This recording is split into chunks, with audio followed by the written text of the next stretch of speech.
Hi guys, welcome back to Flora Fun and Food. My name is Lauren and today we're going to plant a few things for our spring garden that we can start indoors about 4 to 6 weeks before our last frost date. That would be things like, let me look at my spreadsheet here, which I can link down below. Tomatoes, basil, chives, ground cherries, tomatillos, some marigolds, and this cute little one called pumpkin on a stick, and I'll show you that here in just a little bit. This one is just ornamental, but it's super cute. It looks like really fun fall decor, so we're gonna try these this year. So let's get started. All right, first up, we have these super cute miniature pumpkins on sticks. Like I said, this is purely ornamental, but it is so cute. I have to try and grow these this year. Then we've got some different marigolds here. So I have Cracker Jack blend, Jolly Jester, just a standard mixed color blend, some Red Knights, and some French Double Dwarfs. For our chives, I'm actually gonna grow garlic chives because I actually have some just regular chives already growing and they are already actually sprouting right now. And so I wanna try some of these. These will reseed and come back every year. If you plant chives, you're always gonna have chives. For basil, I have just regular sweet basil. But I also tried this kind last year. This is Everleaf Emerald Towers, and this gets really tall and it actually didn't bolt quite as fast.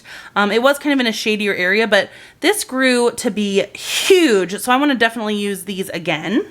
Next up, we have ground cherries. Now I have a couple of different varieties. So I have New Hanover, Aunt Molly's, the Lowen Family Heirloom variety. I have two of those. And then pineapple. Now these are the coolest things. I had never actually grown or heard of these until last year when I found a pot of like a full-fledged plant at Home Depot. And they are like a really sweet tomato or tomatillo, or kind of like a more tart cherry. They're so cool. And when they're ready to harvest, you'll know because they have fallen to the ground, hence their name. Then in the same family, we've got regular tomatillos. So this is the Grand Rio Verde variety. And then I also have a purple variety, which I have never grown, but looked cool. I have some other ones in here, but we'll just stick with those two for now because I don't actually need that many tomatillos. And finally, I have 2 full boxes of tomatoes. So I'm gonna go through these and kind of pick the ones I wanna grow this year, what I have room for this year, but tomatoes, other than hot peppers, are my favorite thing from the garden. So let me go through these and then I'll show you what we're gonna plant. While I'm going through these, I might as well just show you what I have on hand, and we'll kind of decide what to plant as we get through these. So I have red and yellow pear,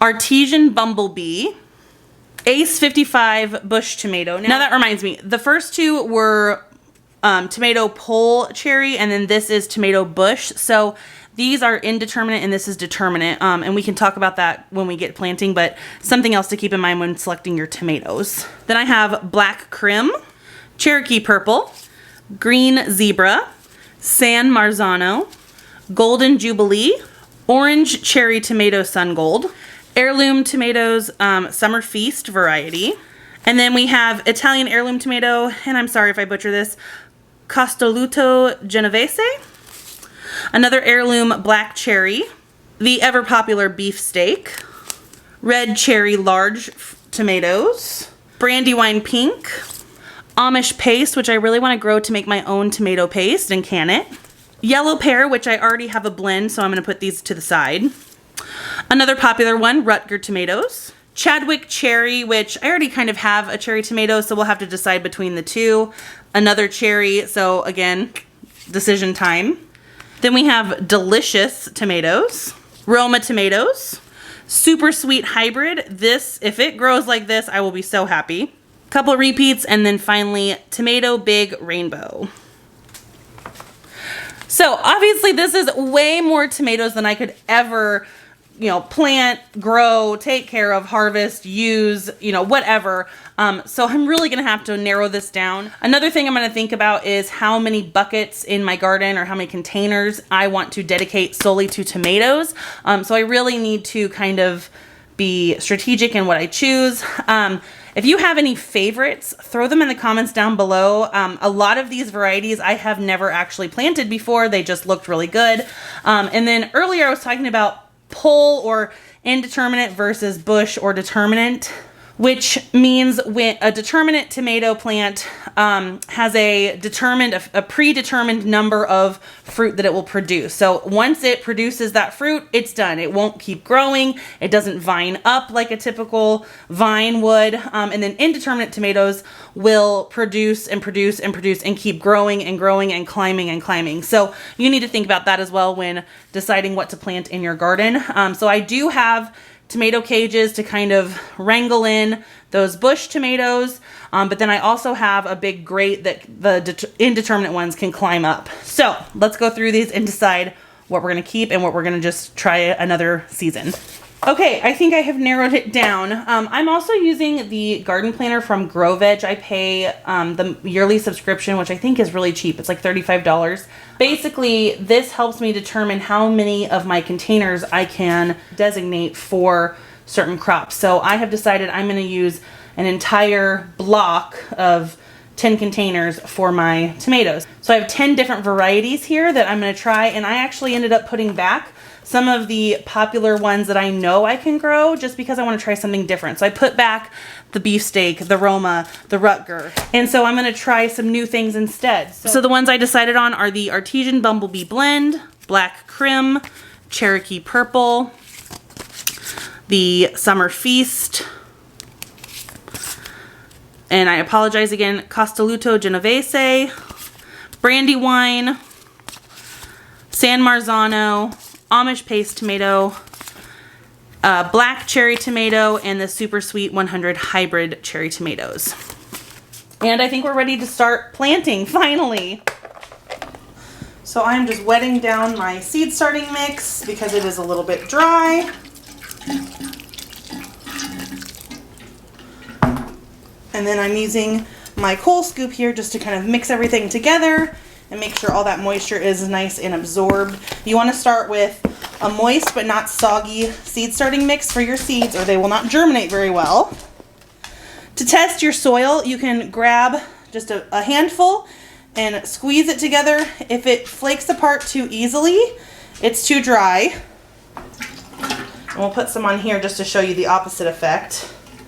So if you grab a chunk and you squeeze it and water comes out, you have made it way too soggy. Now mine is not mixed in yet, so I have a lot of dry stuff at the bottom, so once I incorporate that, it should be the right consistency to where when I grab a chunk, I can squeeze it, no water comes out, and it chunks off in very large pieces.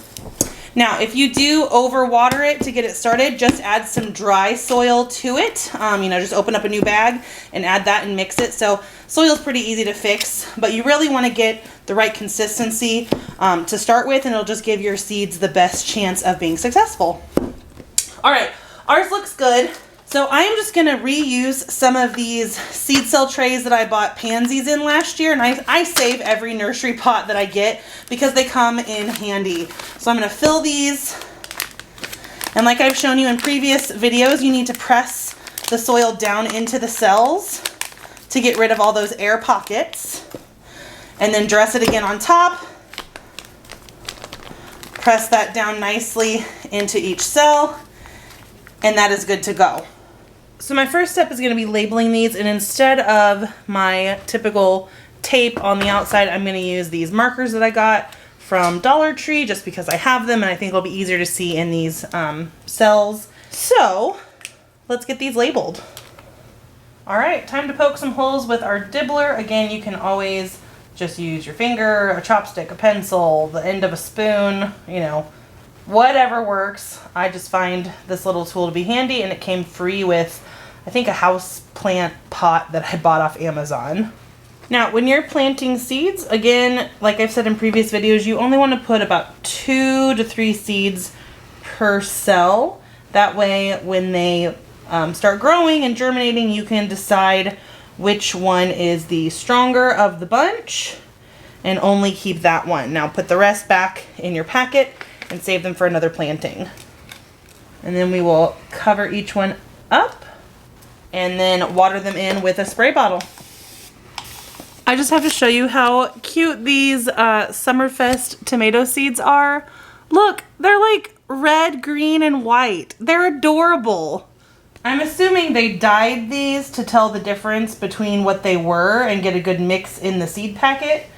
But even still, they're super cute, and I'm planting same colors together in the same cell so that I keep one of each variety. All right, this is the last of the tomato seeds. Ooh, there's a big chunk. I've been finding these big pieces of like black slate or something, I don't know, in the seed starting mix from Miracle-Gro, and I found like 5 huge chunks. That was a small one, but that's kind of disappointing, like quality control wise at least. All right, so that's the last of the tomato seeds, so we are done with those, and we're gonna water those in. All right, let's do some basil. And I think I'm gonna poke a few holes, maybe like 4 holes in each of these cells for basil, because I can always tease those apart later. So again, just 2 or 3 seeds per hole that I made. I go through quite a bit of basil when I'm cooking, so I want to make sure I have plenty of that. All right, we've got 2 different varieties of tomatillos now to plant. There's our Rio Grande, and here's our purple tomatillos. And finally, for our garlic chives, we're going to do what we did with the basil and poke about 4 holes per cell. Chives are really prolific. They will just grow and grow and grow. You can actually eat the, I don't know about these, I'll have to look up, but regular chives get those like purple puffy looking flowers, and you can eat those, and they taste like a lighter version of chives. And apparently they're really delicious and really pretty in a salad. So I'm going to actually eat some of the flowers this year.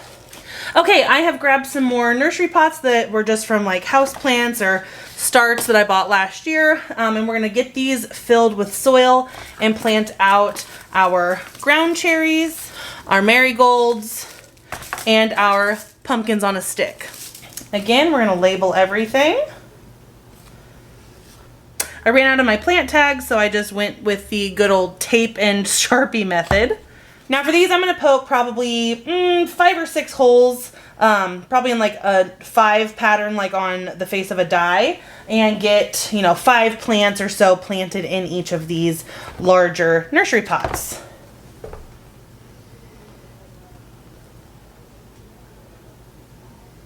All right, let's get these seeds planted and we will be done. All right, first up is pumpkin on a stick. Tap it down and spray it. Jolly Jester marigolds. All right, last up we're gonna plant our 4 different ground cherry varieties. This is the last thing I'm gonna do tonight, and then I'll have to find a spot for these. I need to get them, especially the tomatoes, onto a heat mat. They will germinate so much better if they have heat. But also I'm running out of space on my grow shelf. So we're going to find a heat mat and some grow lights and a spot in the house to get these started. If you guys enjoyed this video, please give it a thumbs up and head over to my channel to subscribe for more content like this. Be on the lookout for different videos coming up soon of what we're going to plant directly out in the garden. I hope to see you guys again very soon, and thank you so much for watching. Thanks guys. Bye.